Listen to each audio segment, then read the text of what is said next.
Hello and welcome everybody. My name's Kim Chamberlain, and on behalf of the Facebook group Channeling Development and Spiritual Growth, I have the great pleasure of being able to interview people who are very experienced in channeling. And today we are meeting with Annette Green. It's so good to have you here. Welcome, Annette. Thank you. It's wonderful to be here. Thank you, Kim. Lovely. All right, let's start off with you. Just tell us a bit about you and what you're about.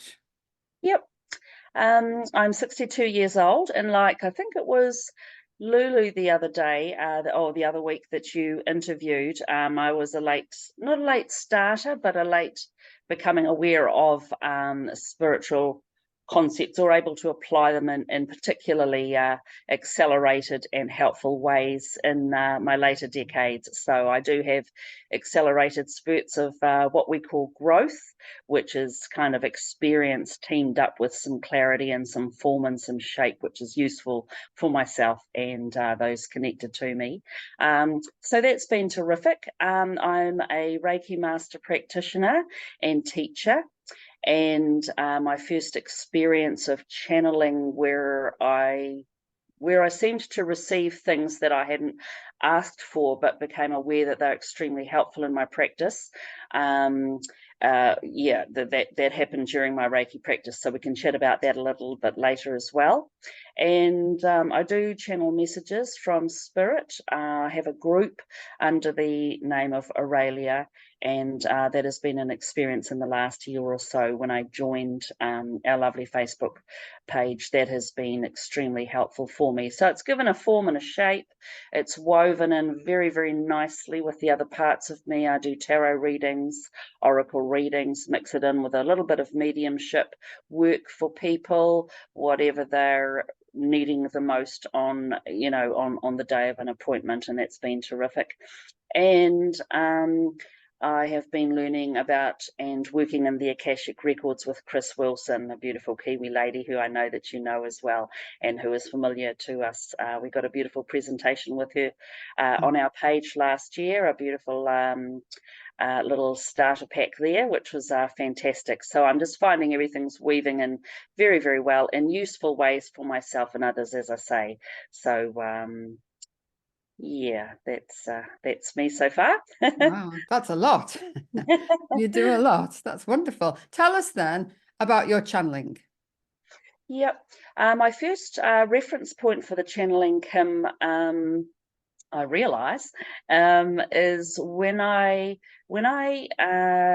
I'll label things, and it doesn't matter too much whether people understand that right now. These things can be examined at a further date, but just for to keep things kind of tidy. When I received the level 2 sacred symbols with my Reiki practitioner experience, and began to be able to send distance Reiki healing to people around the country, around the world. What I found was, what began to happen for me was that I would see colours. And some people may be familiar with the term chakra colours, our energy centres. There are symbolic colours associated with various parts of our body, and they will deal with form and function of our organs, of our bones, the health of our bones, our connective tissue, as well as the emotional places like our heart space, the ability to give, receive, and express love, for instance. That's a nice, easy one for people to sort of remember, and kind of make sense in an easy sort of a way. So I began to see colours. I would see them in glands. I would see them in some places on the body which would align with these energy centres. So I realised that that there was perhaps an imbalance or some extra attention required in those areas. For instance, a solar plexus area, to keep it very simplistic, could indicate, as well as the organs in that area, can also indicate issues with not self-esteem, but personal power. So the channeling, I can also be shown, channeling can be verbal, I'll hasten to pop in there, or visual. There can be symbols, there can be a picture unfolding that we get to describe, and that's a channeling experience that is familiar to people as well, and certainly to me. So I get shown also, or have been shown, sometimes I'll go in, or I just get taken in, and I will see underneath the surface of the skin, and I will see into bones. I've seen into the heart space of my brother, who had heart issues at the time. He had a condition whereby he described it as concrete in his body, and it eventually worked its way to his heart. And I saw a sort of like streets, but a street map, but they were all white, and it was all inside his heart. So that very closely replicated the experience he was having at the time, and that was a sad situation in the sense that he passed away a few days later. But the gift of channeling those messages from spirit, say, for instance, in my Reiki practice, means that I just can get a little bit of insight, which can be comforting to people, to be seen, to be heard, to be held safely in a safe container, and just to be known by spirit. I think that's a way in which that kind of information is extremely helpful, delivered compassionately and with care. And so that was my first sort of channeling experience, which, as I say, I didn't ask for. I didn't understand channeling at the time, and it still happens to me now. But and then since I joined our beautiful Facebook page nearly a year ago, receiving some beautiful channeled meditations which guided us to places for the channeling to occur, I've had some accelerated experiences there, which have been really fantastic. They're often words, they're verbal rather. Oh, I'm getting a little bit losing my way a little bit with the description, but yes, I will write things down. I'll tap messages into my phone, words, and that has been very enriching. It's something that and I have contributed to a book that will be being released at some stage this year, a channeling book, Channeled Messages from Spirit.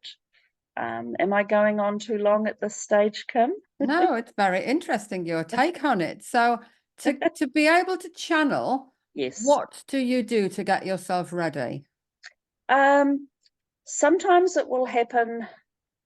Oh, well, okay. Yeah, when I prepare myself, okay, one can light a candle. I call in my helping spirits, my guides, my team. That is going to vary for different people. It's all coming from the same place. So I do call it, I have a structured sequence, if you like, so that things have a shape, so that I know I have an expectation. When I've called in my guides, I've announced, I've set my intention. There we go. That's the phrase I was looking for. Set my intention. Righty ho. We're going to channel a message for a particular purpose. It can be a wonderful opportunity that we get monthly to channel a message in our Facebook page group. That has been wonderful practice for me, and practice is key. And so, yeah, so I set my intention. I have quietness around me. It's a private and a sacred space. And I will pose a term that I have learnt from Energy Body Mastery via a course I've studied a few years ago by Christina Lee Pratt, is where we craft a journey question. Now, this isn't a journeying as such, but that was a structure that I have found very helpful in crafting a question. Sometimes you're just given a topic from another person, for instance, like in our Facebook channeling opportunities there. The question or the topic can be quite broad, i.e., what might Spirit have for us, and by way of a message for this month or the coming months or this year, 2024.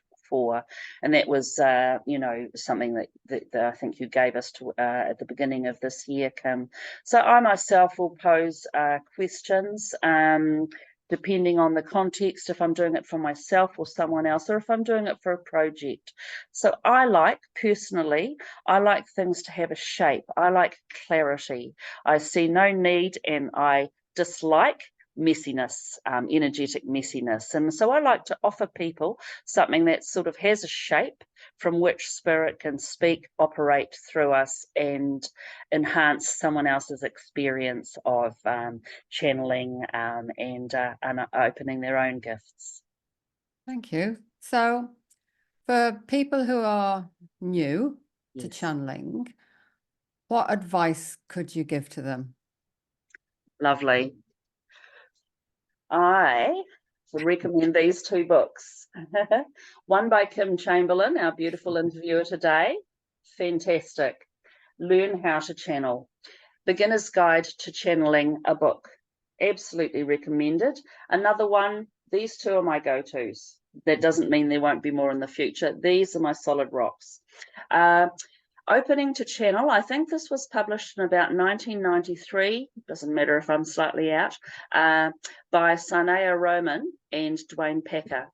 They channel together. They have an experience whereby they would channel messages together and found that they worked, over quite an extended period of time, worked very harmoniously, learnt a lot along the way. And what's interesting about this is, Kim, your book is much more recent, and this one is older. But what we find with the gifts, with the steadiness of spirit, or things spiritual, don't want to alienate anyone with terminology, is that there's a consistency and an opening there, which is indicated in the title, which I really love. And that in particular guided me to meet one of my current channeling guides called Aurelia. So that has been an absolutely wonderful experience. Wow. I've read that Opening to Channel several times now, and you could read it continuously and pick something up each time that you hadn't noticed the time before. It is quite impressive. Yes. Really good book for starting out. One of those kind of books that you can dip in and out of. You don't have to just sit and read it all the way through. You can just pick up nuggets of wisdom as you go through. So that's a great starting point for people. Thank you for that. Okay. So just tell us before we finish, Aurelia, who are they? Well, I'm getting shivers now. So we can blame Sanaya Roman for that, for my experience of Aurelia. So there's a meditation in there where we go to encounter really high frequency light beings for the purposes of channeling. So I did this on an occasion and amongst my work with our beautiful Facebook page, and encountered a light being who I asked, I'll say her just because she has a feminine essence and comes to me as looking like a woman with particular features and coloured hair. Whilst I realise that labels are more our thing than the spirit's thing, it's handy for us. It's we know whom we're dealing with, and it's kind of tidy and kind of convenient for us, and that's lovely. And what happened was I seemed to get her name Aurelia, and I thought, okay, great, noted that down. And what's comical about me, because I like, I'm amused by my own, by the foibles of my own personality at times, is that over the past 5.5 years, most of my spirit guides their names begin with the letter A. So when I came upon Aurelia as a term for this light being who was prepared to assist me with channeling, I kind of smiled on the inside. I thought, really, another A? I had Astoria, Astar, Ariel, and some others. And anyway, the next morning, imagine my absolute wonder when I Googled Aurelia, the name, to see what significance there was. Oh, beg your pardon, very quickly to backstory. When I encountered her during this meditation, she was sort of golden. Even her skin was golden. She had a golden cloak, and she placed a golden cloak over my shoulders. So that was lovely. Made a note of that. Went to sleep, woke up the next morning, Googled Aurelia, and the description of the name is the Golden One. Oh, And I lovely. just thought, oh my goodness, there are no coincidences. This is really fabulous. So she is someone that I call upon. I actually have called her in to guide and support me when I say, yeah, as I say, I call her her. As you say, they are a group. But I call upon her when I'm putting together anything creative in relation to a reading for something that requires structure and input and kind of a safe container. So I call upon her guidance for that, but I can also channel messages from her directly if I have personal questions. And that's my experience with her thus far. With Wow, them. that's wonderful. And as you mentioned, we're part of a group of people who are currently channeling a book, and a lot of yours, or most of all of yours, is it is from Aurelia that you've channeled. Yeah, it's absolutely fascinating stuff. Just really high level wisdom that's coming through from her or them. Yeah, So thank you for that, Annette. This has been very interesting. And what I will do in the description below is I will put Annette's contact details. I'll put details of the Facebook group she's been talking about, and I'll put details of those 2 books as well. So thank you so much for your time and sharing this wonderful information and wisdom and your ways of connecting, and just for people starting out, a really simple path to follow. Reading a couple of books and just seeing being open and seeing where it takes you. Thank you so much, Annette. It's been really good to speak to you. pleasure. Thank you for the opportunity.